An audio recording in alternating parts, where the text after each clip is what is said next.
Welcome back to a part 2 of our mentorship series that we decided to go with. So get ready and find out what a mentor and a mentee are and what it means to us.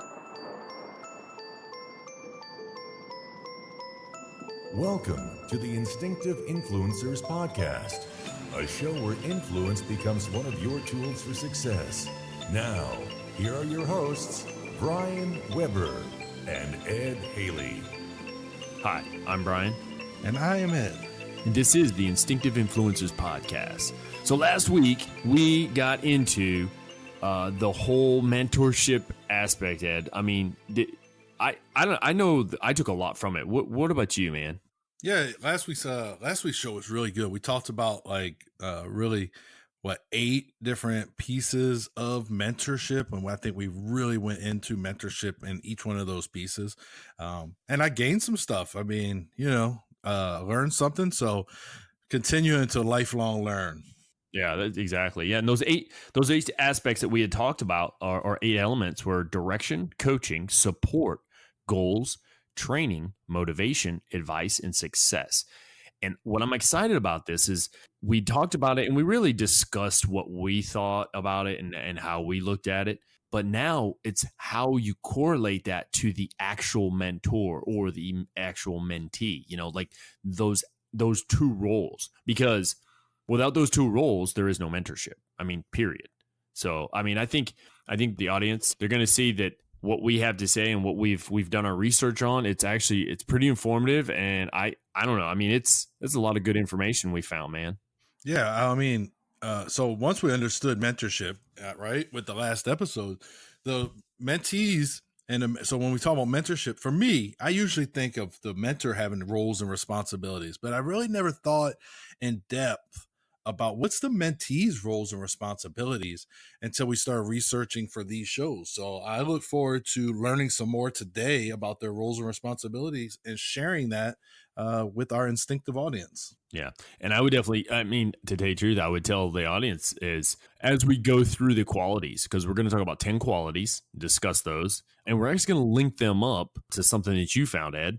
And then also at the very end, we're going to talk about the actual responsibilities, like you said, which, I mean, to me, you don't think about the responsibilities as much. You think about, okay, well, the mentor has to have all these responsibilities, but you never think about the actual mentee and, what's their job in this other than to just learn. And learning is part of it, but there are other things too.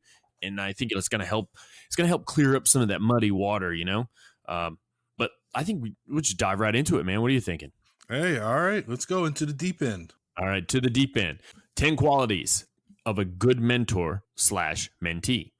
Willingness to share skills, knowledge, and expertise. That's number 1. So willingness to share skills, knowledge, and expertise. Have you, Ed, let me ask you this, man. Have you ever been in a situation where you literally felt like somebody was trying to hoard all the knowledge and they didn't care about what other people figured out because they wanted to be the subject matter expert or the SME or the SME, as we call it? Have you ever had that issue before, man? So you do. And funny enough, in our previous job working together, you saw that sometimes some people just enjoy teaching land navigation. And, then they were like, well, I'm combat arms. It's easier for me. I'll teach it. But then in my situation, the guy that was doing that, not sharing that information, he was involuntarily removed from the job. And then I was thrust into a position to have to teach this. And I had to get some outside resources to come help me learn to teach that class. Oh yeah, man. And I remember. Yeah, because you were my outside resource. Yeah. And so it's funny because the way you related that too, in the career field that I've had my whole career and dealing with, being basically an electrician / armament guy / avionics type thing / whatever on aircraft. There are those guys that they are very, very tuned into the aircraft and they know how to do this and do that and how to fix this and they know what systems lead where and they always want to be the one that fixes the problems. And what always bothered me is there was no willingness to grab somebody and say, hey, come with me. Let's go learn how to do this together. Or, hey, I know how I've seen this before. Let me teach you what I understand. It's always felt like they wanted to hoard that knowledge and just kind of be the person that everyone wants to go to for the answer. You know what I'm saying, man? Yeah, and it's so ridiculous because, things like with my situation, things happen. So now that guy's gone and I'm left out there unable to do the job because he didn't, share that knowledge with me. And it wasn't difficult. Like, I think you showed me one time, and then after that, I was teaching it with a high level of success in student scores. So it's not a difficult thing to share your knowledge. Oh yeah, definitely. And I will tell you, I think we'll hit back upon that when we get into one of the other qualities, because where you talk about how I showed you one time, I think it has a lot to do with how I showed you and how we were able to kind of adapt. And it basically made it layman's terms, and it was like, oh, well, yeah, that's easy, and it was almost like a light bulb clicked. I saw it with you, so that's why I want to highlight it later when we get to another area. But hey, so we talk about, it says willingness to share skills, knowledge, and expertise. A good mentor is willing to teach what he or she knows and accept the mentee where they currently are in their professional development. Wow, that says so much. Like, to be able to accept where they are instead of one of those types of people is like, oh, I can't believe you didn't know this. One of the guys I work with now, actually, so I have 3 captains that have been doing this job for a little while. And all 3 of them have shared with me some like crucial piece of knowledge, or so that I've been getting mentored by them because they want me to be able to do their job too. And they all have shared, whether I'm working with them or not, if I ask a question, I've never been treated like you should know this by now. And I think that's what this is saying. Like, okay, at this level, you should know, but a good mentor doesn't say that. A good mentor goes, okay, you don't know it, but let's get you up to where, you probably should be at this point. And they work at getting there. And that's what they've been doing. And actually, I never even thought about it till just this moment, how effective they have mentored me over the last few months. That's awesome. If you think about it, as a good mentor, though, and I've heard this throughout my career, is you never forget where you came from. When you forget where you came from, you kind of lose a little bit of that reality. What's real, what's not type thing in whatever job it is. If you remember where you came from, you understand the difficulties. Let's say, for instance, all right, we're gonna go to the Army side of things. A private, you're dealing with a private, and a private comes to you and says, Sarge, they're taking a bunch of money out of my paycheck, right? And sometimes what an NCO will say right off the bat is, what do you mean? Don't you check your LES? Right? Leave an earnings statement. And the kids will be like, well, I don't know what I'm looking at. So right there, that's where, to me, that's a perfect example of the leader or the mentor forgetting where they came from. They forgot that they were that same person, that did not understand, what's my, my pay stub, because, our LES is our pay stub for the Army. But they forgot that you actually have to learn like what all that means, because some of that stuff, even I've seen stuff pop up on there. I remember, as an E6 and E7, I'd be like, what in the world is that? Why is that there? Mm-hmm. So it's remembering those simple, small things and not being agitated, because that's another key thing. And we'll talk about being agitated as a mentor when we get to number 2. But what do you think, man? Yeah, I think that's a good example, the whole LES, because we all think, well, it's so basic, but it really isn't. And I mean, I can remember even as a sergeant, I still didn't have a complete understanding of it. And so one of my soldiers was being state tax for Puerto Rico. And I was like, wait a minute. Oh, wow. Yeah. And I couldn't read the thing right. And then eventually when I figured it all out, I was like, I'm pretty sure Puerto Rico shouldn't have a state tax. And it was an error, but it was just weird. And because he came to us from another unit, so I just assumed that he probably knew how to read an LES. And then you know what they say about assume, and it definitely happened to me at that juncture. So, but yeah, the knowledge sharing is important. And listen, I don't understand the hoarding, Brian. I'll be honest with you, hoarding information, especially in our jobs, particularly. I'm not saying especially, but just in what we do. Because my job is to train that guy to take my job. So if I hoard information, how am I preparing him to take over my job so I can move up? Like, I'm failing the organization as a whole. I agree with you. I think there's a lot of selfish reasons why people will hoard information like that. And some of it just has to be, Gary Chapman, he does the book called Five Love Languages, but he also does another one. And he goes in it, and it's basically like, for instance, and this is how I'm correlating, is some people, they just like to be praised a lot, right? Some people, they like, gifts, or they like to receive, time off or money or things like that. And so what happens is if over time, when you get praise, obviously it throws out the serotonin, oxytocin, and it gives you like that pleasure factor, because that's what Simon Sinek talks about. Mm-hmm. So what they do is they hoard that information because now they want to be that prime person, that person who fixes everything and gets all the praise, or that person who is the go-to always to get things done because they want to feel important. And you kind of relate to it like somebody who's a bit of a hypochondriac. Have you ever met one of those before? There's always something wrong with them because they always want somebody feeling bad for them. You know what I'm saying? Yeah, I know. It's kind of weird, but that's, I have a hard time with it, man. Like I really do. When people hoard information and they don't want to share, willingly share that information and their knowledge or even their expertise, like it really bothers me. And I love to ask them questions like, so what is it that makes you important here? And it's so funny when you, it's just something small and stupid like that. Like, I'm not trying to be mean, but I want them to realize that they're just another cog at the same time as they are important. You know what I mean? So it's weird, man. I hate it. Yeah. And I've worked with some people like that too. And it's also not enjoyable, even as their peer, sitting right across from them working and seeing them try to hoard stuff because they want to feel important. It's not a positive vibe at all in a workplace. Yeah, exactly. And that's the thing, and that's why when we read that about the mentor and the mentee, now we have to think about the mentee too, because the mentee in this, they need to have a willingness to receive those skills, knowledge, and expertise, right? They can't be shut off or closed to it, just like the mentor needs to be willing to give it. So it's the give and take thing. You know what I'm saying? Yeah, absolutely. All right, you ready to hit number 2? All right, what we got? Number 2 is demonstrates a positive attitude and acts as a positive role model. I love that word, positive. Like I probably say that 100 times a day, man. I'm telling you, I love it. It's just something about like I'll look at somebody, I don't know, at least 2 or 3 times a day, I'll talk about positive affirmation. And I like to correlate that positive attitude and positive role model to positive affirmation. Because we have those days, right?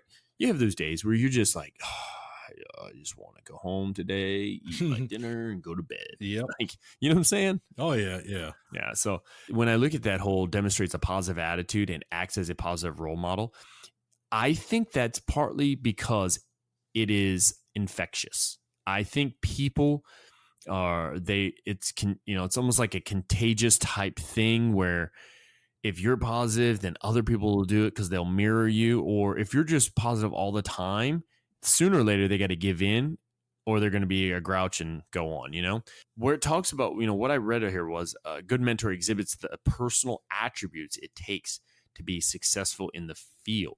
By showing the mentee what it takes to be productive and successful, they are demonstrated the specific behaviors and actions required to succeed in the field. And they do it in a positive manner.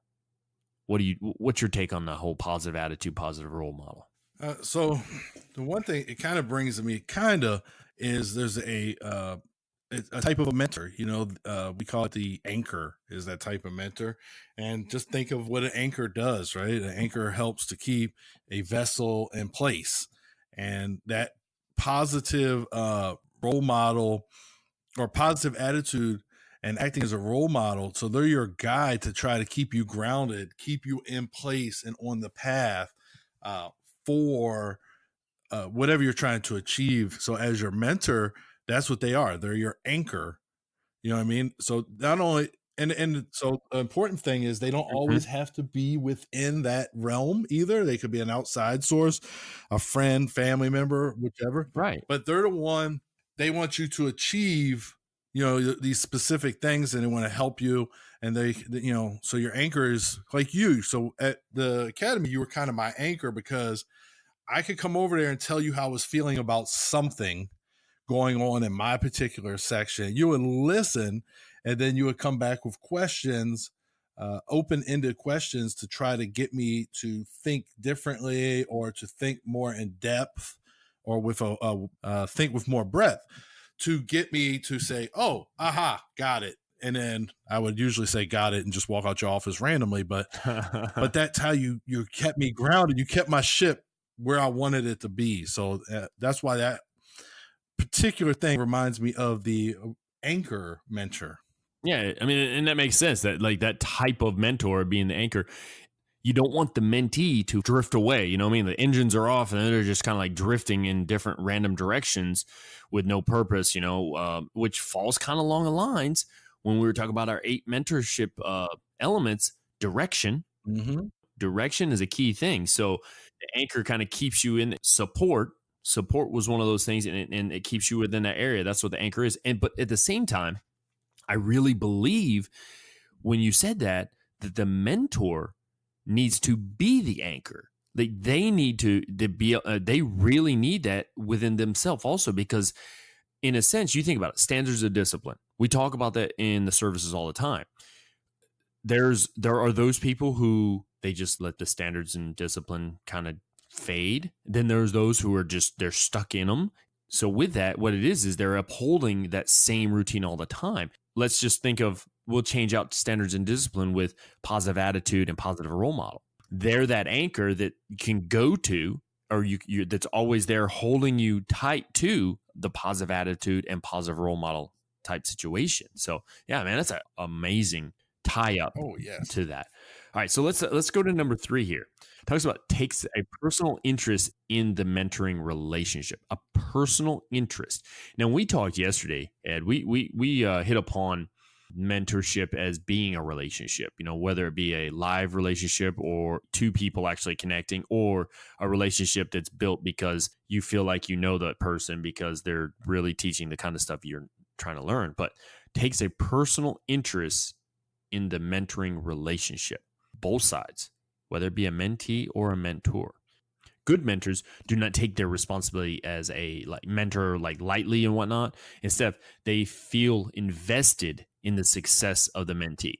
If you remember, when we talked yesterday, the last step that we said would be kind of the last step is success. So they feel invested in that success. And if you think about it, earlier we mentioned the go-to person, and they get that small high because they're praised and stuff. Sometimes, I don't know if you've ever felt that way, Ed, when somebody has learned something and they come back and they say, hey, thanks for teaching me that, or I can't believe I didn't know that before and now I do, and it's totally opened up things for me. Like, sometimes that really feels good. You know what I mean? 100%, and particularly when we work with those young soldiers at the academy, getting an email saying, hey, thank you for teaching me blah blah blah blah, it's really helped me, man. That's a great feeling. On graduation day, when I remember having soldiers who really struggled with land navigation, and then they go out there and they find 4 points, all 4 points, like 4 locations in the prescribed time. Obviously that gives them a dopamine rush because they feel that success, and they come back and they thank you for teaching them or spending extra time with them. So even though it's a quick informal mentorship, you as a mentor, you feel like you're invested in them. Mm-hmm. Think about the Land Nav Shack, right? So a soldier comes back with their scorecard. What's one of the first things we as cadre say to them, even though they're not they're not, or even though we're not responsible for scorecards with her, we always go, how'd you do? Right? Why do we say that?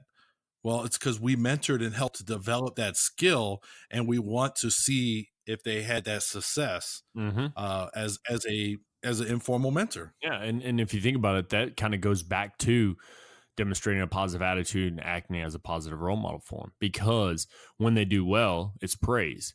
When they don't do so well, it's all right, well, let's go back to the basics. What did we learn?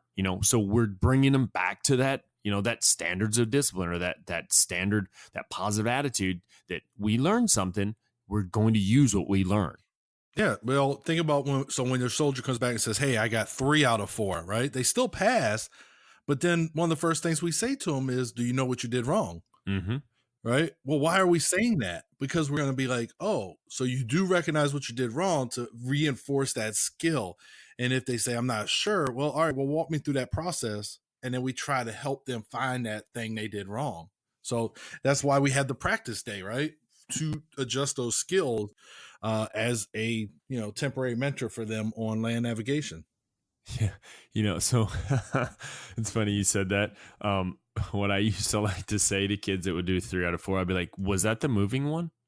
So I let them know. Was that the moving target? Did you not know there was a moving one out there? That always got a chuckle. But you know what's key about this though? We said you're taking a personal interest in the mentoring relationship, but part of that, and we've talked about it in I don't know how many shows, is communication and communication skills. Like you really have to have good communication skills to be able to take a personal interest. Oh, yeah. And they also, if you can't articulate the message to them, right, to try to help them figure out what they did wrong or what have you, then you could also lose that connection that you've been trying to build with that mentee. Oh, yeah. To tell you the truth, I think that excellent communication skills, it falls back on the positive attitude too, because you've got to be able to communicate these things with the mentee. And at the same time, let's flip that. The mentee needs to be able to communicate to the mentor. It can be as simple as, no, I don't quite understand, or no, I've never done that before, or no, I don't, I've never been in this type of situation. What would you do? That type of thing. So there has to be an open flow. It's two-way traffic. There's no one-way traffic. Some people will be confused in thinking that the roles of the mentor is just to give you all this information and hopefully you learned it. It's got to be back and forth, back and forth. Overall, though, a good mentor requires empowering to the mentee. You have to think about their strengths. You have to think about their beliefs. And then you have to also think about this, like the personal attributes that they have. We, in the Army, we have all these, we have the attributes and competencies we talk about. You have to think about their attributes. And I really have to, throw in there, you have to think about their talents, right? Because some people are very, very talented at certain things, while other things they're not so good at. And this is where I was going with this is, we've talked about basically emotional intelligence before, and some people are really not good at it. Have you ever noticed that? Like people really don't pick up on those emotional cues and stuff. I didn't notice at the time, but looking back, I can notice because I'm gonna tell you, I'm one of those people. I wasn't aware it was emotional intelligence, but I was aware of the parts of it, if that makes sense. Where I was going with that also, though, is when I've mentored people or I've worked with people before, and if I notice that they weren't like catching on, they weren't catching these signals from another person, sometimes I'll pull them aside. And this is part of that personal interest. And it shows personal interest to them because if you talk candid to them, like, hey, did you kind of notice what was going on there? Did you notice that person's attitude towards that, or how they weren't looking straight at you anymore? They're looking to the floor and they wouldn't talk. That's not good. That means that obviously they're shutting you out or they're thinking of something else and whatnot. So you have to re-engage them. It's just small things like that, that I find to be part of the whole mentorship process, and being able to have those small, candid conversations to help show them not only are you knowledgeable, but also you have some compassion for them and you want to help them grow, right? Is there anything at all that one's connected to? I think it's kind of connected to what would be called the champion of your cause. This is someone you can talk to, or someone that talks about you, talks you up to others. So let's say not about if it's about you. Like, is it good or bad? No, they're talking you. They're talking you up. Maybe they're in a meeting and they're like, I think Brian will be perfect for this job, like for this task. He's really good at Microsoft PowerPoints. He's very good. He's very articulate. He was a facilitator, so he's very comfortable speaking in front of people. I think he's the guy to host this conference for us. I think he's very strong in all the key areas. So I'm talking up Brian. I'm championing his cause. I'm trying to get him up in front of this conference as a speaker. Right. And I'm highlighting some of his strengths to do that. So that's who this person is. This is my guy, and this is why he's great. So like when I came in the Army, in 1991, you had to have a champion of your cause to get promoted for the first few promotions, because they may come down and say, hey, we can promote one and we've got 10 eligible, and go. And your platoon sergeant would fight for you to get that promotion. Mm-hmm. And so they would champion you as this is the best person, right? And then the other thing, I talked about the importance of networking. This is your person. This is somebody who may be able to introduce you to other people within your industry, within your organization, that could prove useful. It could strengthen your bond and your network. Yeah, and the thing is they have a personal interest in you. It's not like they're gaining anything from it. They're just showing, that they have compassion for you, and they want to try to help you out. So yeah, I mean, that's a good connection, man. I like that. Definitely. All right, next one. Number 4, exhibits enthusiasm in the field. Exhibits enthusiasm in the field. A mentor who does not exhibit enthusiasm about his or her job will ultimately not make a good mentor. Enthusiasm is catching, and new employees want to feel as if their job has meaning and the potential to create a good life. I really link up to this one a little bit sometimes with the whole somebody not being enthusiastic about their job. Like, I engage, like, why don't you don't like what you do? Well, then why don't you change jobs?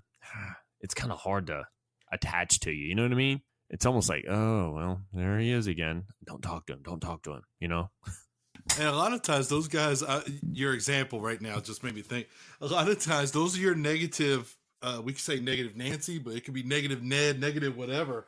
But usually those are your negative kind of people, and they could be cancerous to your organization if they don't have that enthusiasm about what they do.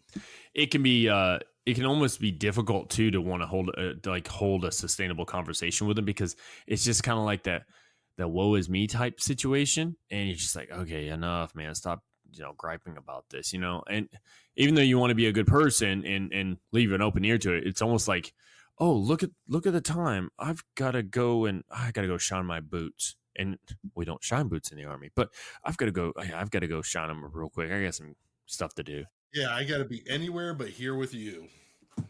But there is nothing like being around somebody who truly enjoys their job and wants to share it with you, especially when it's a real cool job. You know what I mean?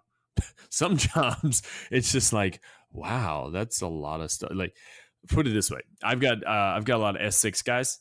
Love my S6 guys to death. Love my I really do love my Signal guys, but sometimes when some of them try to start explaining stuff to me, I'm just like, yeah, I'm not feeling it, bro. Not feeling it. But hey, I'm glad you love what you do. You know what I'm saying? Yeah, as long as you're enjoying it. Yeah, those guys are different sometimes, but it's because they're very interested in that computer and the networking capabilities. Yeah.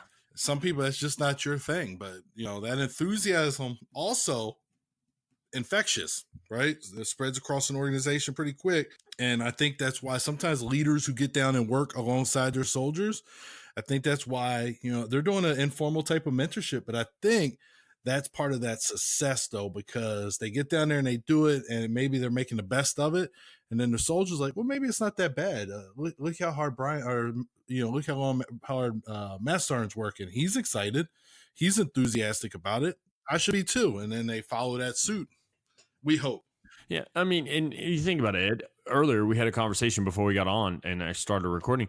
We were talking about one of your heroes, Patton, and you brought up something about that, because we were talking about how people would get disgruntled with him, but they still would always work hard for him. Yeah. Right. And what was that? What was it? Well, so part of it, so he had a command of profanity that he would use in his speech giving, but a lot of his soldiers would acknowledge that, but then say, but he's also fighting alongside us. Like, he got in trouble a lot of times for being too close to the front. There was one instance where the tank wouldn't cross a bridge, and Patton's like, well, that's craziness. And he walked across the bridge in front of the tanks himself, into enemy fire, but that example, that presence, he kind of was there, and they were like, hey, we would follow him anywhere. And then he loved tank warfare.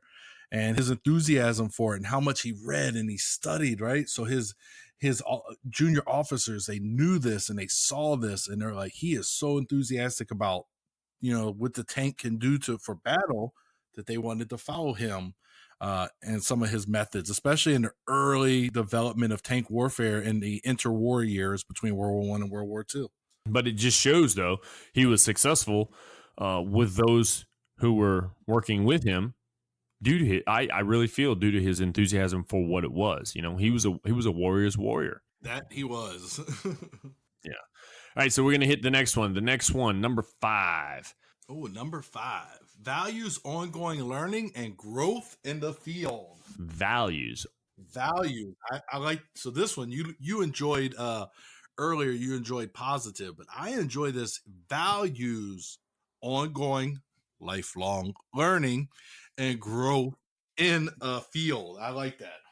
Yeah, so we're just gonna get rid of the ongoing learning and turn it to lifelong learning. Yeah, sounds like a plan to me. I mean, I'm in it. Yeah, it's funny. Like before we even actually get into like what we were going to talk about with it, I was just at a little function earlier today, and I was talking with a young officer. Actually, he's not much younger than me. He changed over at some point from being enlisted to an officer. So he's in his 30s, and we were talking. He said he was telling me that part of the reason why he left the civilian sector and did not want to go back, he became enlisted because he was a banker in the Silicon Valley area. And then when the bubble burst in 2008, he had to, find something else. So then he became a police officer in that area. And he said that what he noticed was, and he's not talking about like his coworkers as a police officer, but as a banker, definitely, but more like other people he had to deal with, was the lack of values was just, it was discerning and it was kind of sickening to him. He said that's what made him want to get away from all that and join the services years ago. And when he said that, I told him, I was like, and that's what I would like to be able to get into doing with organizations and peoples, is help really establish those values. And I think if a mentor is helping someone establish their own values or help solidify their own values, they're doing a huge justice to the mentee. And at the same time, if the mentee can help grow their values or even show or talk about and communicate their values to the mentor, then there's a connection that's going to come somewhere in there, because at some point they're probably going to mesh up certain values to each other. And I think that's what's going to help them also, with the lifelong learning and then the growth within the field itself, because of the connection that they create. Would you say that? Yeah. I mean, so the whole lifelong learning and growing, it does help. So think about what you and I both do it. And there's several, General Mattis did it. Patton was known for doing it. One of the things is reading professional journals and maybe even writing for some of these journals. So we talk about From the Green Notebook before on our show. They'll allow you to write articles for their website, right? It's kind of a bloggy kind of thing, but they'll allow you to write for that. So these are the things that help. So it illustrates that we've developed our expertise, but that's the person who values their ongoing learning and growth in their field. Maybe for you, what you're talking about right now, choose to teach or attend classes to further develop your knowledge and skills. That's what you're talking about. You would like to be able to offer as far as helping organization get the values as part of their foundation for their success. So I think that that's all pretty good illustrations in this number 5. Oh yeah. And it talks about when we're talking about, the ongoing learning and stuff and growth in the field, but good mentors and mentees are committed and they are open to experimenting and learning practices that are new in that whole field or expertise. But that idea of experimenting, they're not falling into that, well, this is how we always have done it type mentality and rut. So they're actually like, well, you know what? And we talked about thinking outside of the box yesterday, right? When we were going over like advice and we were talking about training, but that whole, or even coaching, thinking outside of the box is basically saying, okay, well, here's our problem. what are many solutions we could use and really just brainstorm, you know what I mean? Like we used to do in the day with the when we during our facilitation of classes, we do a brainstorm real quick, and every answer is a good answer until we eliminate it later, right? Yeah, that brainstorming is always one of my favorite things to do because it's easy. I mean, you may get some wild off the grid kind of answers, but there's no wrong answer initially in brainstorming either. So brainstorming is, that's kind of what this is. But you know what else this is, Brian? This actually speaks to a certain type of mentor. What is it? The master of craft. Now, if I want to be a better quarterback, right, I'm not going to ask the professional golfer at my local course for tips on being a better quarterback. It doesn't make sense. So same thing in your career field. That mentor, the master of craft mentor, you want to find that person who is going to kind of be your own personal Jedi master, somebody who's got a lot of wisdom, been around a while. So if you think about how the Army mentorship is really actually supposed to work, so you as an E8 should be mentoring the staff sergeants, right? Because it's supposed to skip one kind of. Now you can mentor those E7s, but you're mentoring because you've been in E7, you've accomplished that. Now you're an E8. So you understand the whole realm of being a sergeant first class or E7 to share with that staff sergeant. Now you do have platoon sergeants that work for you that you do mentor, but that's that person, that wisdom. Mm-hmm. So us in the Army as non-commissioned officers, one of our big jobs is to mentor the officers. Well, there's a reason behind that, because 9 times out of 10, that captain has about 6 years of experience, but that first sergeant has 18 to 20 plus years of experience. So the captain is getting mentored by that person with all that experience for a reason. And that's why he's considered the master of the craft. They know your strength. They can recognize your strengths and weaknesses, and they can help you, guide you to improve on those strengths. You mentioned there about the whole the honing of the let's say the staff sergeant, and then talk about, well, you can also do the sergeant class. And then I so in my mind I see like this like diagram, right? And there's you'll see the sergeant, you'll see the staff sergeant, you'll see the sergeant first class, but then also, like you said, I'll see the LT, and then I see the captain, right? So that's kind of like my range, my field as a E8. That's my field that I need to concentrate the most on, but I don't single out anyone because I can still mentor, E1 through E4. I can also talk and mentor with, the majors and colonels and all that stuff, because maybe there's experience that they don't have that I do, but I focus on them. But with each one, I look at the size of their target, right?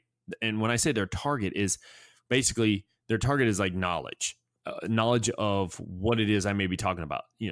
That E5 will most likely, not all, because there are some who have outside experience, will have a smaller target for me to hit. So I have to be very specific with certain things and to help them grow.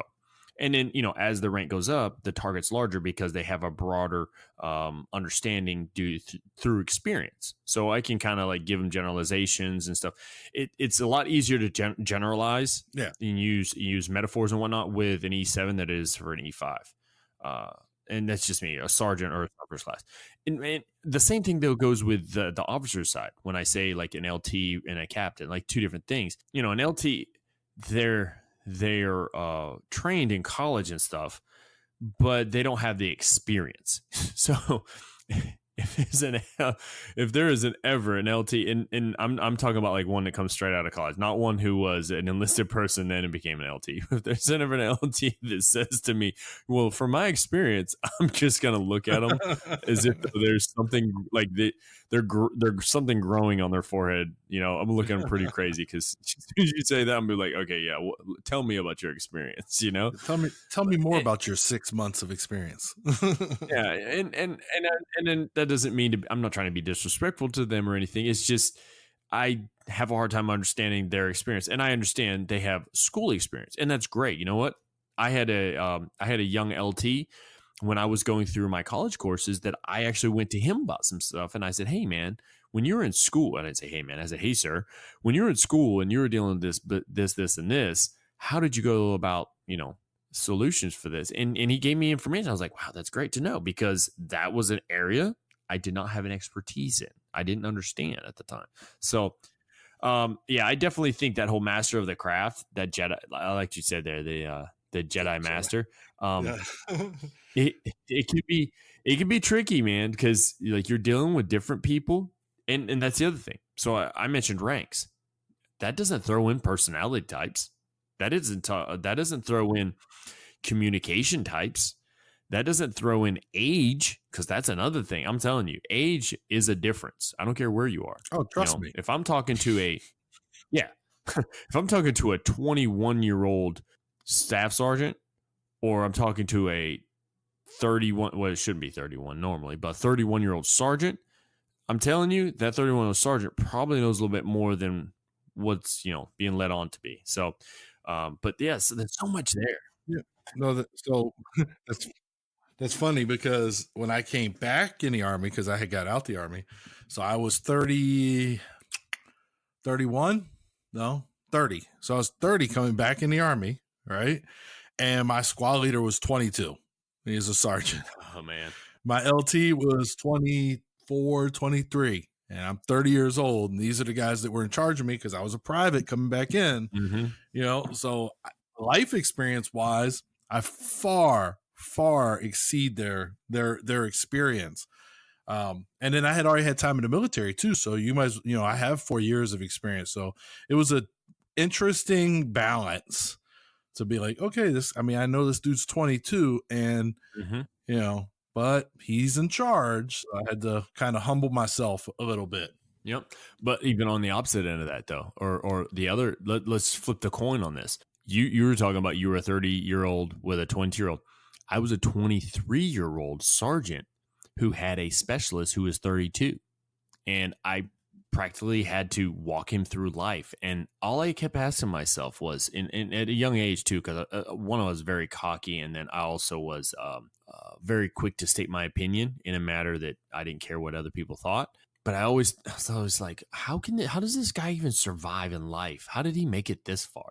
That was always my question. So there's different ways. Now, could I when I look back, I wish I'd have done things differently. I wish I'd have learned. I wish I'd have had a mentor that helped me understand how to take care of people. But also back then, it was basically beat him into submission. You know what I mean?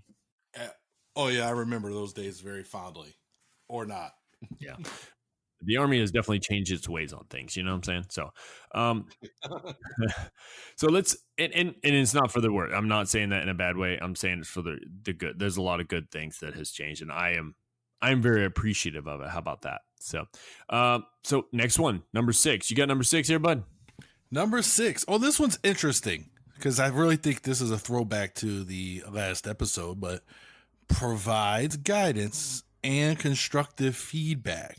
Do you remember which area, Brian, that was in our last episode? It was a couple areas, man. First thing was coaching. Absolutely. Also, what I could go back even further. The first one we talked about was direction. I think it falls on that one. I think it falls in coaching. I think it falls into advice, provides guidance, constructive feedback. I think it could fall in motivation, because sometimes motivation is constructive feedback, right? And guidance, support. It's multiple areas. So I really believe, like, if you boil down what a mentor is and a mentee, providing guidance and constructive feedback is probably if not the most close to being the most crucial aspect of mentorship. Yeah, so I would almost agree with you, because this is one of our key, and we said we're going to go over responsibilities, but this is a key responsibility. Because, I could give you all the mentorship in the world, but if I don't give you some kind of guidance, then you're aimlessly wandering around without direction. And if I don't give you some kind of feedback, how are you going to know if you're doing the right thing to go the right path, or if you're doing something that's off the mark? So those things are super important from the mentor to the mentee, providing that guidance and constructive feedback. Mm-hmm. You talked about yesterday. That's excellent. Oh, sorry. Go ahead.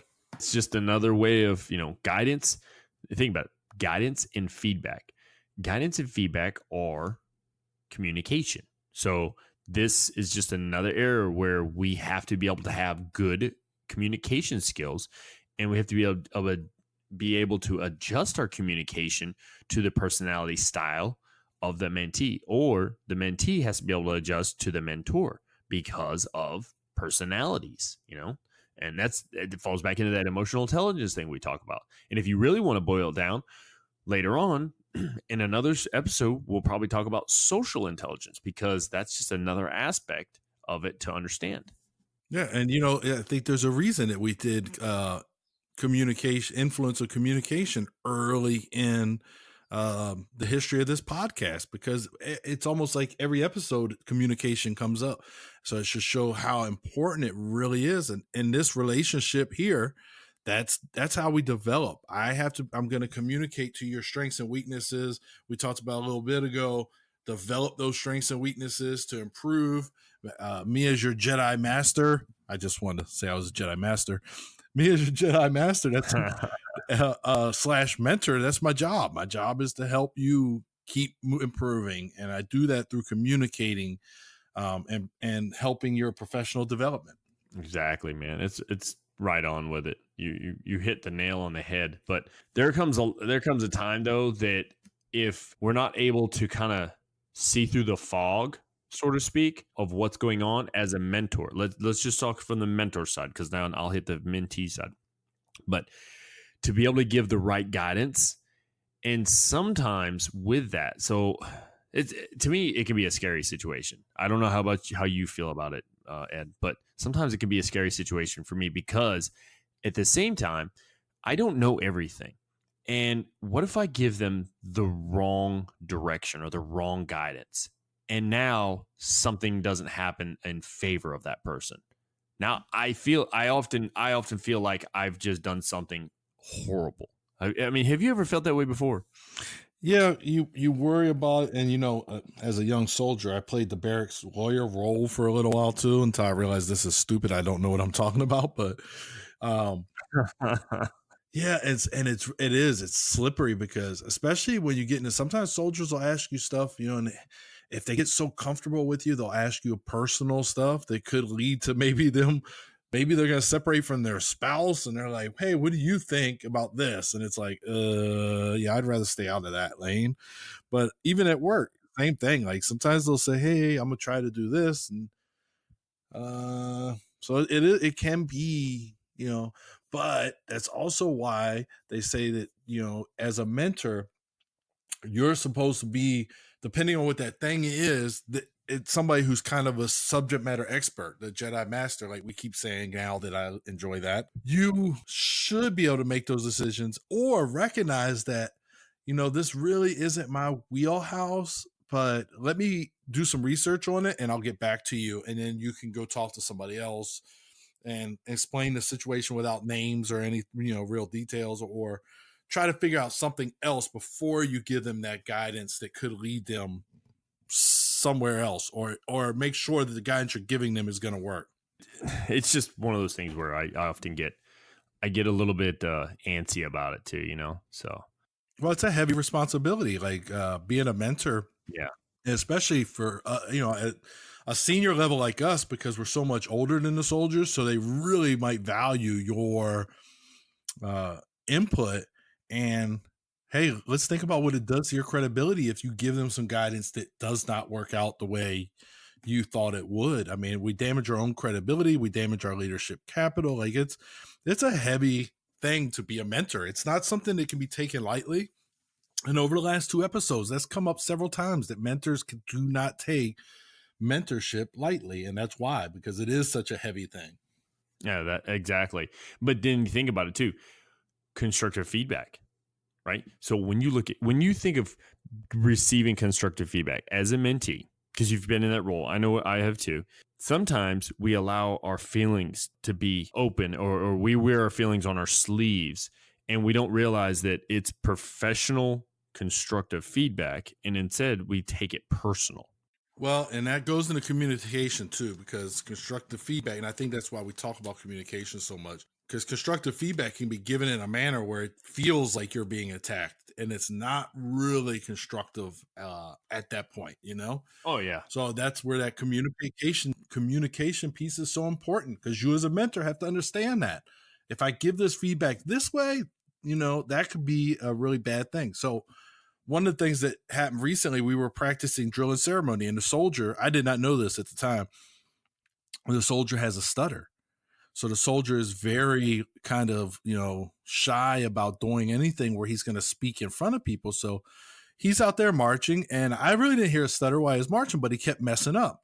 So at the end, they're giving him feedback, but they're giving him a lot of like, well, you're changing your foot movement to match the cadence, and they're supposed to change theirs, and da da da. So they're giving all this negative, right? And so I said, I want you to know something, Sarn. And this is before I knew he had a stutter too. I said, I want you to know something. You figure this out, and you have the perfect voice for drill and ceremony, because he has a nice, deep, loud voice. I said, your voice is made for being in front of people, without knowing that he had this stuttering issue. And he was very receptive and appreciative of it. After the formation, he actually said, hey, I really appreciate this, Arn. Yeah, constructive feedback. Why beat him up? Like, yeah, he messed up. Got it. So 2 or 3 things he did wrong, but nobody was really saying, well, you did this great. And then I just accidentally went into something that he's very shy about anyway and told him how great it was. Then again, it's like we've seen it before when we like AARs, right? Where people get a little touchy about things, and it almost seems like it turns into like an attack show. You're like, everything's, let's just attack. You know what I mean? Yeah, and that's where we as facilitators, like, at least I used to step in and be like, all right, let's switch. Let's talk about some things they did well. You know what I mean? Like, yeah. And then when we were evaluating students, a lot of times I wouldn't evaluate them in front of everybody else. I want, like on the practice times, I want to evaluate them separately, so it doesn't feel like I'm attacking them in front of their peers, and give them that positive feedback as well. So those things are important for a mentorship relationship. Mm-hmm. Yeah, exactly. Let's jump into our next little area. Number 7, respected by colleagues and employees in all levels of the organization. Man, that one speaks volumes. So let's think about this. As a mentor, to be respected by the colleagues and employees in all levels of the organization, it's critical. Now, flip it over. Let's talk about the mentee themselves. They need to be able to earn the respect of their colleagues and employees at all levels. So one has already normally earned it. The other one needs to be on their way to earning it. So to me, in itself, that's a mentorship piece just on its own. But let's look at the real, the deal of respect by colleagues. I mean, have you seen in your time where people are just barely making it because they don't have the respect of everyone else around them? Yeah, I've been in a situation like that, where the senior wasn't really respected, and but so they didn't really struggle. Here's the problem that we in that situation. So they weren't very respected by their subordinates, and there was 1, 2, 3, 4 of us, but we would do a lot of stuff that really was their task. So leadership above them never really saw that their failures and shortcomings, because it was covered up by the people that person was supposed to be mentoring. So I've seen it, but in that case, it just kind of was a little different. Yeah, but it creates a weird flow of things, though. If those above me are respecting me because they think I'm getting all this done, but then those who are working for me or with me, they know I'm not doing it. So it creates this weird balance that's not really a balance. It's actually it's kind of like a teeter-totter with too much weight on one side. It's not going to work out at all. So I can definitely say that respect from colleagues and employees goes a long ways. Basically, your credentials. Yeah, it's a representation of who you are. I told the story a while back about I was working in a staff sergeant position, right, as a sergeant E5, but I was going to eat with the sergeant first classes, and they had enough respect for me that they treated me like I was just one of them. So that's something that I worked on and earned in that organization. and it's weird. And I'll be interested to see how it works in the civilian sector, because in the military, like, you feel like you're so valued in an organization, but honestly, you get assigned to Korea, you move on, and the organization doesn't fall. Or you get signed to Germany, like, like me, and the organization keeps moving on. The Army's old. We just had a birthday. We're old.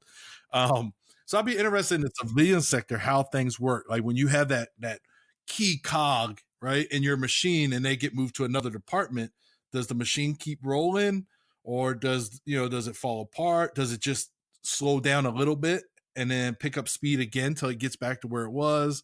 I don't understand the civilian side. It'd be interesting when I retire. Oh yeah.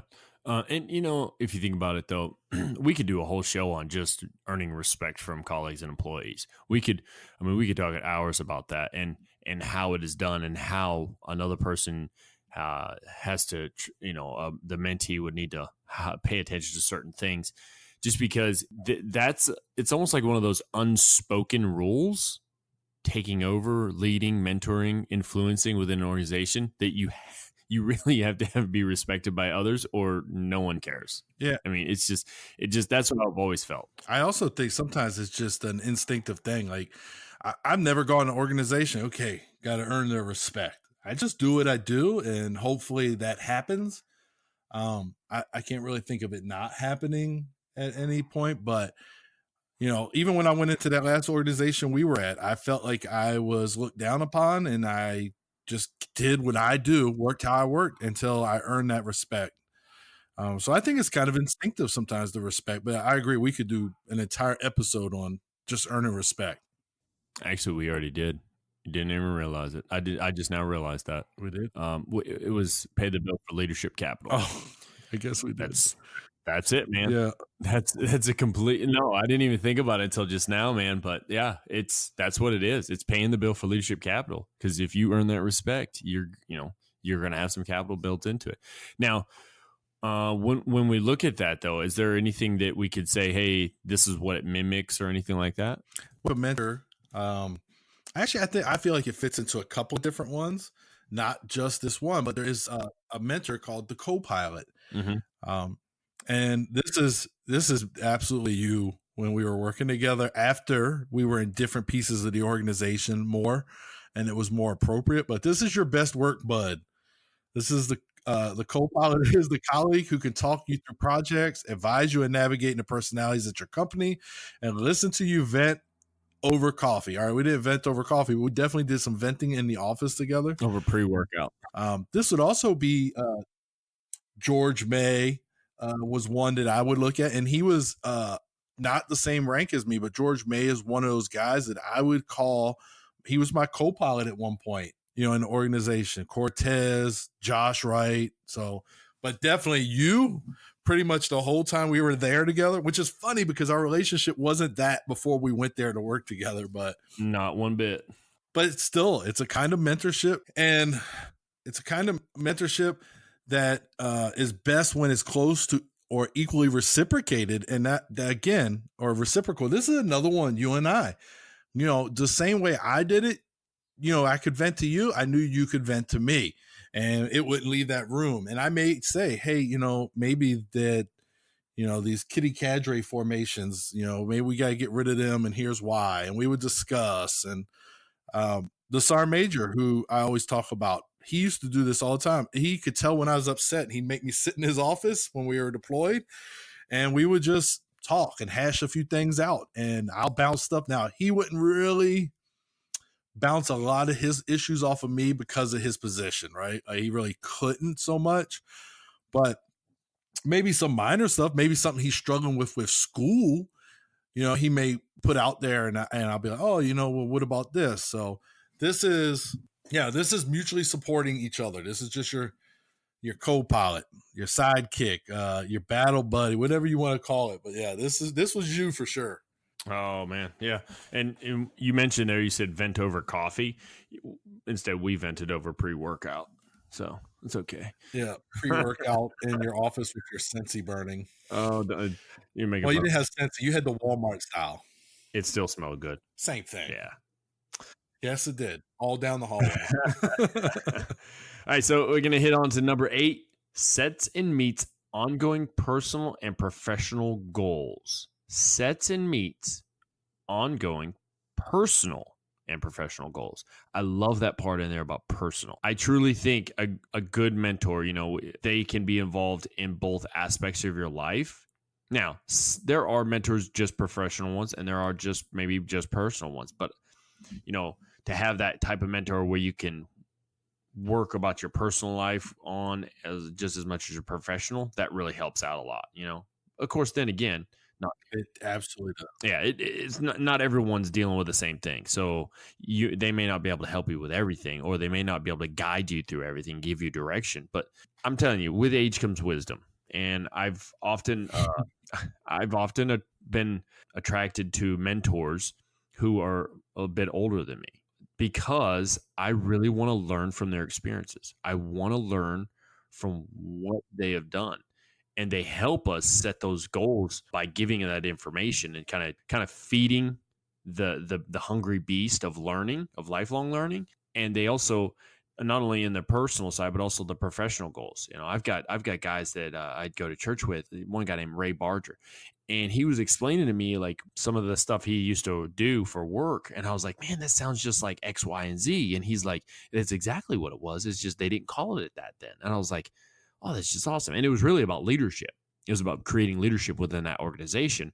But he had worked for these companies in the 60s, right? The 60s and 70s. So, oh, wow. Yeah. So it was organizational culture and organizational leadership. That wasn't a thing then. It wasn't really. It was just go to work, go home, be with your family, go to work, go home. It wasn't, you didn't think about the organization in that manner. But the way he explained it to me, I was like, man, that sounds just like, building good organizational culture and training others to be leaders and stuff. He's like, yeah, we just didn't call it that. We called it this. And I can't remember what he called it, but that helps me set different personal goals and professional goals at the same time. That's interesting. When you were saying, I was thinking about something like maybe Disney back in the day, because, they were super successful, but Disney's always had this reputation of treating all its people like family. So that's what made me kind of think back when you were talking about that time period. I'm like, that I could see that. Like, we're just a cog in the machine. We work, we go home, we work. But Disney and their family thing, maybe that's part of their initial success was, your family here. So yeah, that's interesting. There's a reason why Chick-fil-A is as big a business as it is and has gained so much. And they're not found because its chicken's delicious. That is a big part of it. But they're not found everywhere. You can't find a Chick-fil-A all over the place. There's none here in Korea. I can tell you that right now, because if there was, I would be wasting money there. Obviously. Well, not today. Not today because it's Sunday. But that's what I'm saying, though. The same culture that you're talking about, that's the same thing that they produce there. It's always nice. But the key thing, though, a good mentor continues to set a good example by showing how their personal habits are reflected by their personal and professional goals and overall personal success. Yeah, this is a good one. So this one makes me think of, I worked for a motor sergeant. His name was Sergeant First Class Ramirez. He's retired now. He actually retired last year as a master sergeant. But what Ramirez was, he was a physical specimen. Like, this guy just loved the gym. And in his 40s, he was still maxing the Army physical fitness test for the 21-year-old, soldiers. Well, our platoon was only, I think, 19, 20 guys, soldiers overall. And out of that 19 or 20, there was 13 Army physical fitness test maxes. So 300 out of 300 possible. And he was that example. He was showing them, if I can do it at 42, 43, you could do it at 25. You can do it at 21, And that's what this always makes me kind of think of. And then for my other mentor, Sergeant Major Wright, he used to ask me all the time, how's school going? And he would tell me, hey, I turned in this paper in the rough draft. I got a 90 and I got to fix it for the final draft. And then I'll be like, yeah, I did this and this. And so he was sharing his personal goals and things he was doing.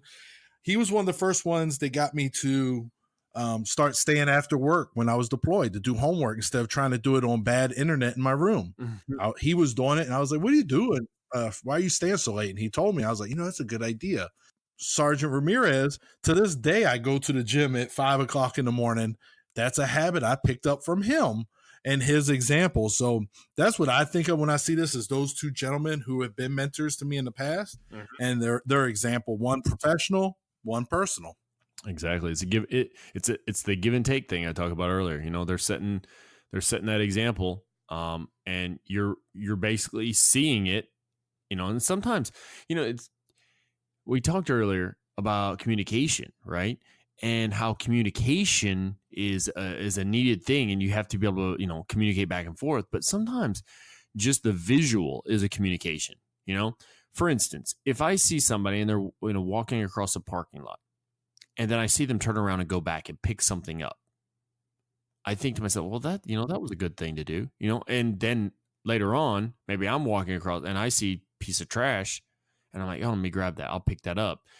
And it's kind of like a subliminal thing to me, is because that other person who did it, now I feel like I have to do it, right? So, I mean, and I don't even have to know them, but sometimes we can communicate also through our actions only, and we don't have to have words connected to it. Yeah, yeah. I think about, you know, Reveille and Retreat. When Reveille and Retreat plays, we're supposed to stop, right? And we're supposed to acknowledge it, get out. If you're driving, if you're on base, you're supposed to get out and salute the flag. And sometimes you'll just see people driving. And then when you stop and get out, you'll notice other people start stopping. Right. And it's strange, because you're like, you could have stopped on that side of the traffic light, but you crossed, then you saw me, and then you stopped. And that's that same ripple effect that you're talking about, is, you know, they see you do the right thing, and then they in turn say, well, I'm going to do the right thing because, you know, he's doing the right thing. Why can't I? Exactly. It's contagious. It really is. I've run around the airfield sometimes, right? And the airfield's about a 5-mile run. And every single person that passes me, I look them in the face and I say, good morning, you know, and I just keep going. I don't stop to talk to them, but I make sure I engage every single one of them. And it's always funny because I can very seldom count on one hand how many people who don't reply back, because normally they'll do the same thing back. Oh, what was that Sergeant Major's name we had? Sergeant Major Dvorsky. Yeah. I do that because of Sergeant Major Dvorsky. So we're running, I'm with my soldiers, and he sees the formation, and Sergeant Major says, good morning. And one soldier didn't say good morning, and it turned into such a big, like, ordeal, like canceling this soldier's pass, and it was seen as disrespectful because everybody spoke but one disgruntled soldier. And since that day, if I'm passing somebody during PT or whatever, like, now if it's a 50-person formation, probably not gonna say nothing. But if it's like onesies, twosies, like we were that day, then yeah, I'm gonna speak. And then we talked about before, I do it in the hallways now, and I didn't used to. But, you know, if I see a soldier, hey, how you doing? I got that one I talked about, who I recommended the 3-meter zone to. He walked by my office, and I think he is maybe having a bad morning. And I seen him out of my peripheral vision, and I said, hey, morning, Sergeant. And he stopped and came back and says, morning, Sergeant. Hey, how are you? Right? And I said, good. How's your day going? He says, not yet. It'll get there, though. And then he went on about his business. So, yeah. So that's something I picked up from Sergeant Major Dvorsky. Yeah, it's funny you said that about the whole somebody turned around and came back, because that happened to me just the other day. Literally, I was going through a doorway, about to go down a hallway, and somebody's talking to me. You know, they're on my right side, and they talk to me, and I look up, and there's one of our Katusas. And Katusas, they're basically they're ROK Army soldiers that are they're attached to the U.S. Army. So ROK Army soldiers are a little bit there, but the Katusa, he says good morning to me, you know, in a very welcoming way. And I'm still listening to the person beside me, and I don't respond to him because I'm trying to hear what you know what I'm saying. So that whole, you can't talk and listen at the same time, because I really want to hear what this guy is saying, because it was important. And as we pass the threshold of that door, or we go by that door, I stop and I say, hey, can you hold on just a second? I tell the guy beside, I say, just stop a second. And I swing the door open real quick, and I said, hey, man, I am sorry you acknowledged me and I didn't acknowledge you. Good morning to you, and I hope you have a great day. And then I walked back out, and I just kept going on. But it's funny you said that. And that's that whole reflecting habits too, you know, personal habits, not just personal, but also professional habits. You have to be able to reflect them, and it helps others set and meet their goals, right? So let's get into the next one. Number 9, values the opinions and initiatives of other. This is important. Valuing the opinions and initiative of others. There's too many times that someone is trying to take on they feel like they're taking on the role as the mentor, and they think their way of going about it is the only way. So if somebody else jumps in and gives a solution or gives a way of doing things that's different than theirs, it's almost like I've seen it before so many times where they'll start shooting holes through that person's and say, well, that's why my way is better. You know what I'm talking about? Oh yeah. Because some people just can't check their own ego enough to be like, you know what, that is a good idea. So let's try it a different way. Number 9, I'm sorry, Brian, but I'm in one of those moods today. Values the opinions and initiatives of others immediately makes me think of teamwork makes the dream work. I don't know why. There's a poster. I don't know why, but it's true. It's absolutely 100% true, right? And you can't have teamwork if I don't value the team. There's something to be said about the rest of my team, and I mean I've probably gone through a lot to build that team and what have you. So to get to where so if we want to reach our sales objective or our growth and customer objective, well, I can't do it by myself. And maybe that guy sitting in the corner who's only been here about 6 months, he may have some really creative way that could possibly jump our numbers by 20%, right? But because I don't value anybody other than my own opinion, I'm going to miss that growth. And that's why this one here is very important as a mentor. All right. As a mentor to my team, I need to listen to them. They may have something like, you know what, that's an amazing idea. Let's institute that. And to tell you the truth, sometimes when you do value their opinions and initiatives, the mentor becomes the mentee. It's an easy thing. You can learn from others in that way. And I'm telling you, sometimes it baffles me how people will cut down other people's stuff, because I brought it up earlier. But at the same time, I'm in awe of how people will just accept opinions from others that are not really, and I guess this goes against the whole values. This is actually opposite of that, but they will go with opinions and initiatives that are against values and morals and ethics because they think it's going to help them get ahead. It's being careful.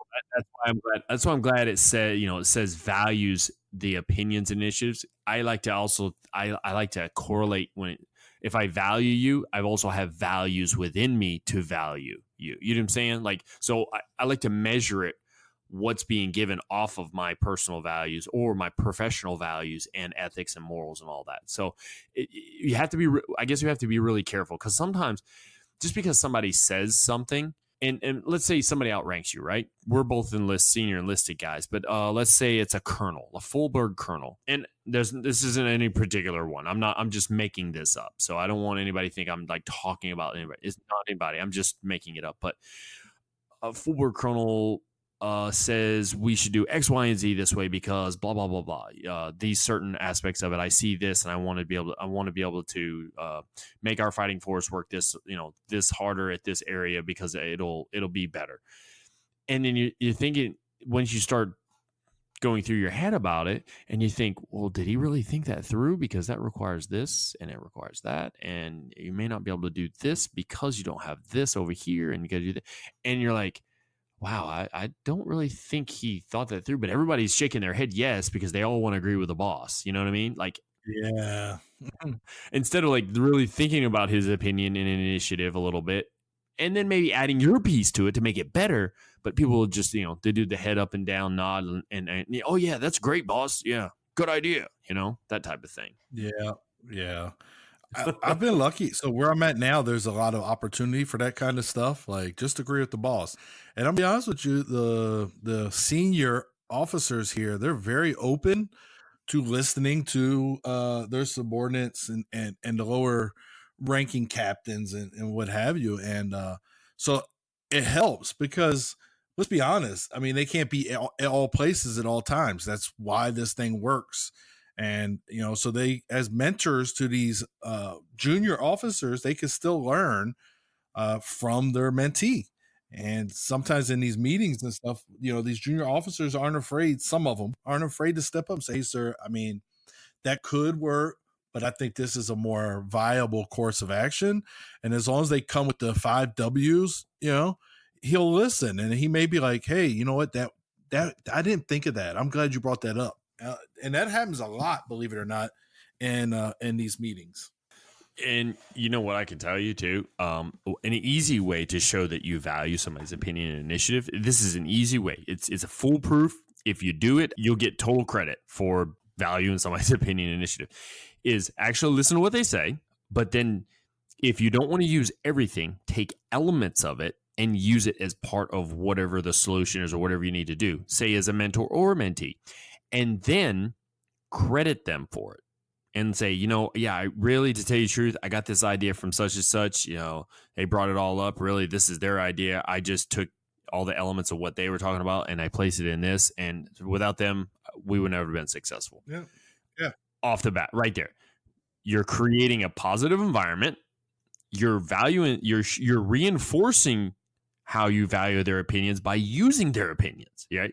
And at the same time, you're building some credit there. That whole paying the bill for leadership capital, you're building some leadership capital because now they trust you with what they had to say.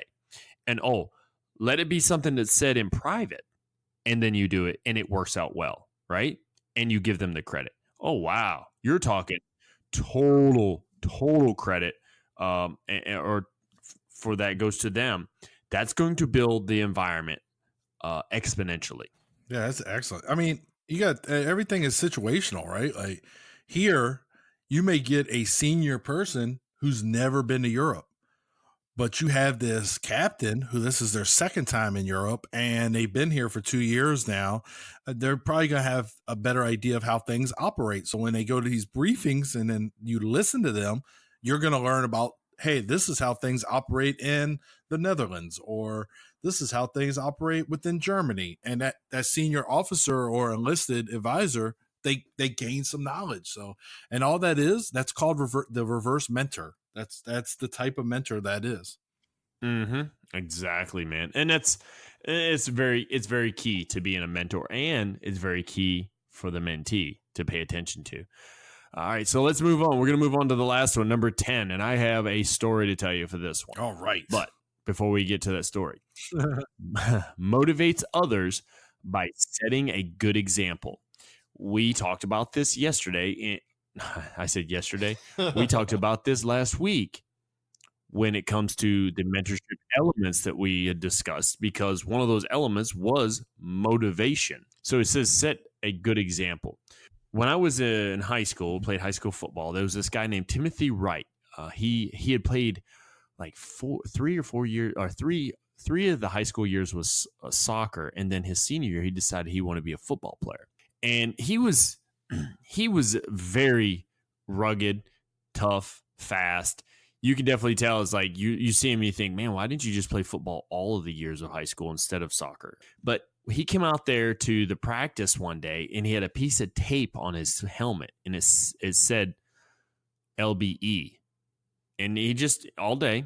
And at the very end of practice, he actually gave kind of a motivational little speech about it, because he had talked to a coach about it. And the coach was like, yeah, you go ahead and put it on there. And then the coach pulled him out and said, hey, why don't you tell everybody what it is? And LBE meaning lead by example, right?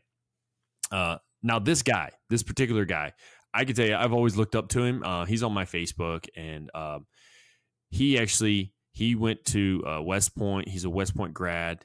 He's still an officer in the services. I can't remember exactly his rank right now, but he also earned a doctorate from MIT.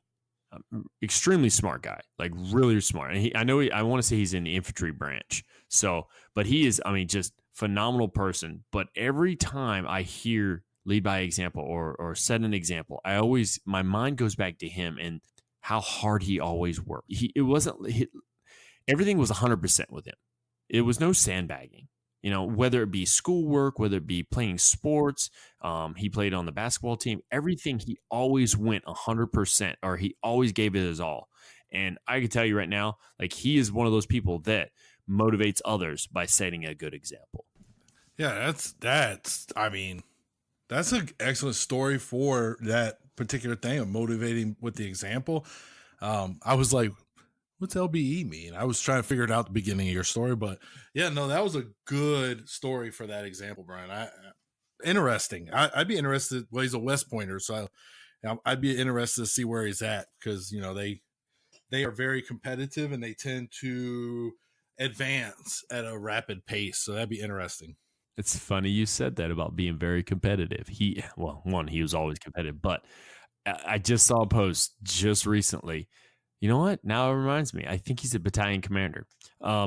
Because they had a little competition. He has it on his Facebook page. And I mean, like, they're getting after it, like straight up, like crazy wrestling, and got to sling people outside the circle and all kinds of stuff. But you could, like, he's in the mix of it. It's not like he's like standing back watching his jokes. Like, he's literally head diving into people, throwing them out of this pit. It's basically kind of like a no holds barred. Well, there are certain things you can do, but like a king of the mountain, or king of the circle, whatever. And this is a recent photo too, and he's probably a year or two older than me. So definitely, he's a great guy. He's definitely infantry branch.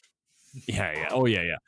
You look him up sometime. You go through my friends, you'll find him in there. Timothy Wright. He's a great guy, unbelievable guy. The funny thing is there was another kid that was on the team. That was his cousin. His name was Chris Wright.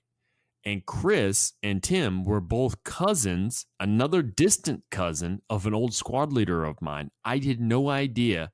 We served in the same duty station together, the first duty station. Then we came to Korea together, and we were just talking one day. And he told me about his cousins from Maine. And I'm like, really? You got cousins from Maine?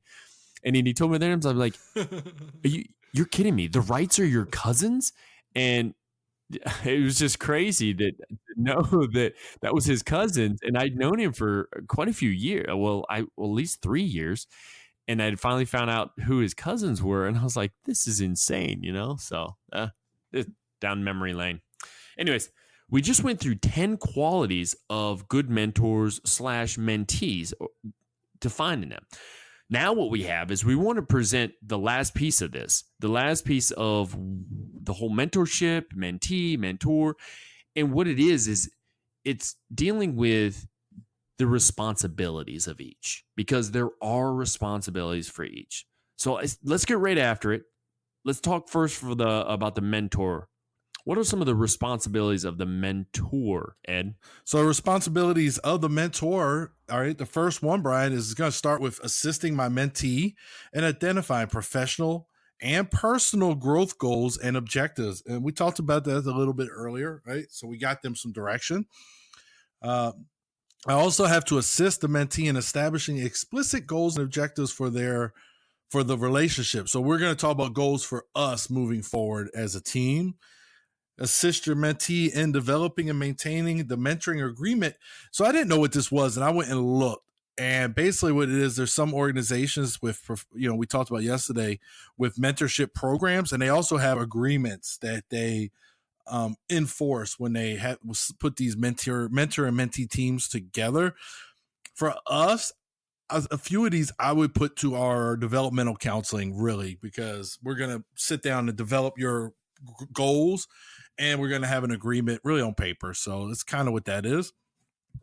Commit to meeting with the mentee on a regular basis and establish how and when those meetings will take place. This is another one that's kind of like us, right? So we counsel soldiers monthly, and we counsel our NCOs, our non-commissioned officers, quarterly. And that's when we talk about, these are the things we wanted to achieve. Here's what we did. Here's what we need to improve and move forward. Complete progress reports, regularly reassess the needs. Nothing stays the same. So if that mentee that we're working with, maybe we have some other things. Maybe they've really excelled in one area and not so much in the other. So we may need to reassess our goals and objectives for them. Review our agreements reached in the mentoring agreement at regular intervals of the partnership. I think this kind of goes with the previous statement.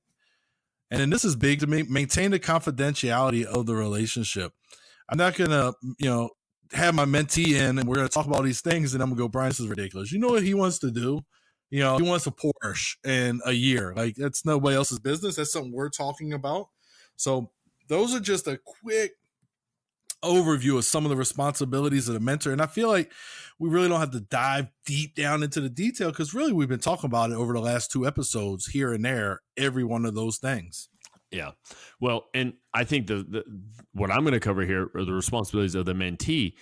I think this is a key aspect that both are going to need to know, and that should be shared openly. So, first, prepare a list of your career goals and objectives to share with your mentor. So, the mentor can't just pull this stuff straight out of the air. You have to be able to share with them, what those goals are and the objectives, so they understand to know where to go from that spot. Also, establish with the mentor your explicit goals and objectives for the relationship. All right, so what do you want from this relationship? And you don't always have to say that, but then again, it's nice to kind of understand, hey, what we're doing here, right? Assist in developing the mentoring agreement with your mentor. Building an agreement, by yourself is not the way to go. That's why when we do our counselings, we kind of have a shell or an outline of where we want it to go, but it's a discussion. That way both sides have an understanding of what's going on here, and you're building off of that, especially during the plan of action, or what we call the plan of action, because that's where it's kind of like, all right, this is what we're going to do from the point you're at now, right? Also, commit to meeting with a mentor on a regular basis. So you mentioned this earlier also for the mentor, but to me, committing to meeting with the mentor on a regular basis is not the same as like, all right, well, we're going to have this same little appointment all the time. But it's literally trying to talk to that person as much as you can, or trying to get involved with them enough so you're actually pulling feedback from them. And it could be randomly, it doesn't matter. So establish how and when those meetings take place, or tell your mentor how you prefer to get feedback. That's another thing. So some people communicate differently. All right. Complete progress reports and regularly reassess needs. Same thing as you said earlier. But on the opposite side of things is understanding that. That's where I'm getting from it too, is now if I receive a progress report or an assessment of what's going on, I have to be able to understand it. So I need to communicate back, or maybe reflect the information by back briefing or whatever it needs to be to the mentor of what I'm taking from it, and knowing where to go. Be proactive in requesting feedback. That is a big one. Requesting feedback is huge, because if I'm somebody who's giving you direction and all that, and training and whatnot, and it seems like everything's going well, and you never ask me for a feedback or ask me something, that I'm being led to believe that everything's going well and you'll do fine, unless I see something that, oh, like, wait, that doesn't seem right. But if you ask me for feedback on, hey, do you mind assessing on this, or do you mind talking to me about this, because I really need some feedback on it, because I'm not sure if I'm doing it right. Now I know. Review agreements reached by the mentoring agreement at regular intervals of the partnership. So if you made some type of agreements, if you were doing one of those formal type deals, you got to review that. And it's just to make sure you're hitting certain waypoints. Keep an accurate record of your development and progress. See, that one, too many people, and I see even in the services where people don't take good records of their own development and progress. It's expected of the other person. You see it yourself, even Ed, like an NCR comes due, and the person who's being the rater for the NCOER, or the non-commissioned evaluation report, they're expected to know everything about that person being rated. And it's like, whoa. Why don't you, what do you have? What have you done? I like to throw questions out to that person and get them to answer those questions. One, it kind of shows me that they're involved in their career. Two, it shows that they have some type of knowledge they may have recorded of their development and progress. So read and listen to your mentor's comments carefully, and be open to different perspectives. That's another key one, because if you stay in from your perspective all the time, and you don't try to take yourself out of that, and maybe from a different angle or different view of it, or just in your mind think, okay, if I was such and such, how would I have taken this? that's a big piece, because you may see something different from what you're learning from your mentor. Because sometimes when it's coming straight at us, we don't realize it. We don't see the forest because of the trees, right? And then finally, maintain the confidentiality of the relationship. That's key. You mentioned it a second ago, but as the mentee, why do you maintain the confidentiality of the relationship? Well, because there's also something called professional jealousy, and that is a real thing. I've seen it, and I can tell you that it can also create animosity among a group, a team, or anything. Now, as let's say it's a mentor over a group of 5 people within a section of some type of organization, that mentor should be mentoring all the people that works for them. Now, if one is showing that there's some favoritism there and not being confidential about some of the relationship there, it's going to turn into like they're going to gang up on that one person, or they're not going to want to work so well for the one who's in charge. So, all right. So those are the responsibilities of both the mentor and the mentee. And we've just discussed last episode mentorship, and we went over 8 elements. And today we talked about the mentor themselves and the mentee. Ed, what are your thoughts, man? Well, I'm gonna provide a little tip. I swear we're gonna have to eventually maybe start paying the Bearded Ninja. I don't know how this is gonna work out, but here's another tip that I got from the Bearded Ninja. For you were talking about keeping an accurate record of your development and progress. So what he has you do, because at one point he was my raider, is he has you draft an email, but don't send it.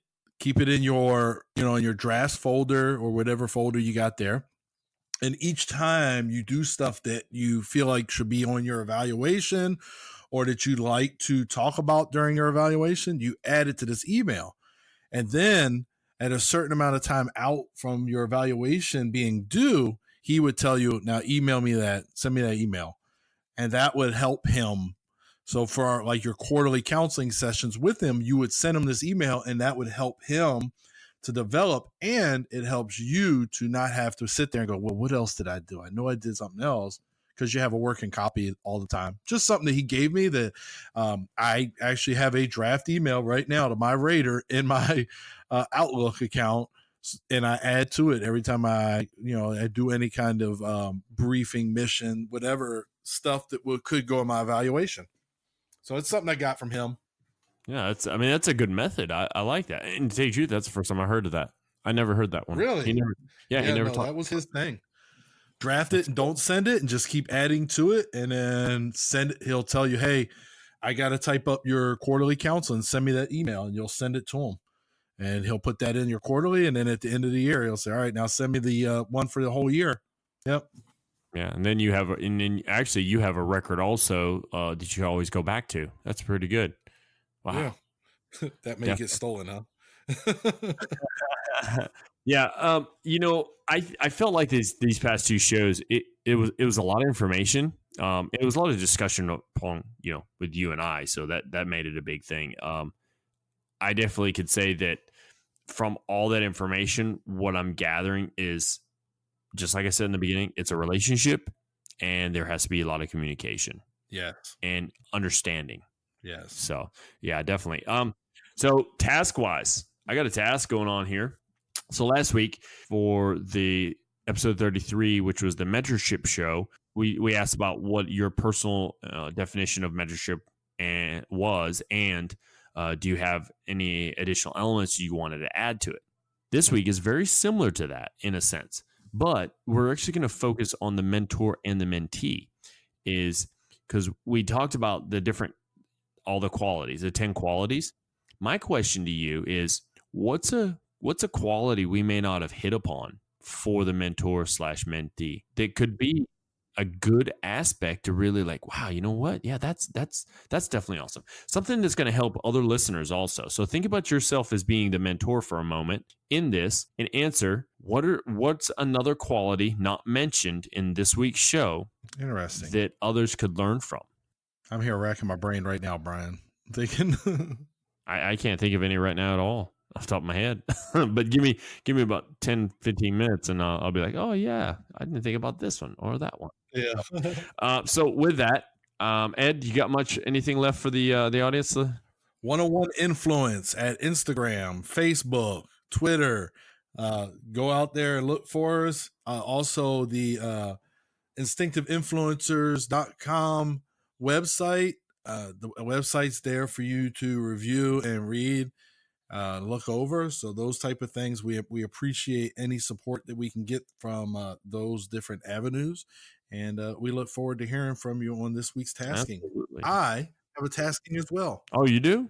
For you, Brian. What is it? Your tasking is to complete review of that book that we discussed so that we can look at possibly doing a book show again. And I need you to review that so we can record it. So I just felt like, we task our listeners all the time. I wanted to task you this week. Way to go, buddy. I'm already finished the book, so whenever you're ready. No, you have to review and make your notes now, though. Oh yeah. I'll definitely get on that. Yeah. So Nick, and I'm pretty sure this is the next show we're gonna do. It's basically we're gonna go over a book that Ed recommended to me. Because he listens to another podcast, the Lead X podcast. Is it, Ed? The Lead X podcast with Kevin Cruz. Absolutely, yeah. So the book that we're actually going to cover, and we're going to do a review. We're going to do a chapter by chapter. It's 10 chapters total. We're each going to review 5 chapters, bounce back and forth, and we'll both be talking about it. But it's called Great Leaders Have No Rules. Kevin Cruz wrote it. Contrarian Leadership Principles to Transform Your Team and Business. And I will tell you, I've already been through it 3 times. I've listened to it 3 times, and I've looked it over once. And I will tell you, there are tons of information in there, just great ideas, great insight. I almost feel like as if, though, Kevin Cruz is personally mentoring me right now.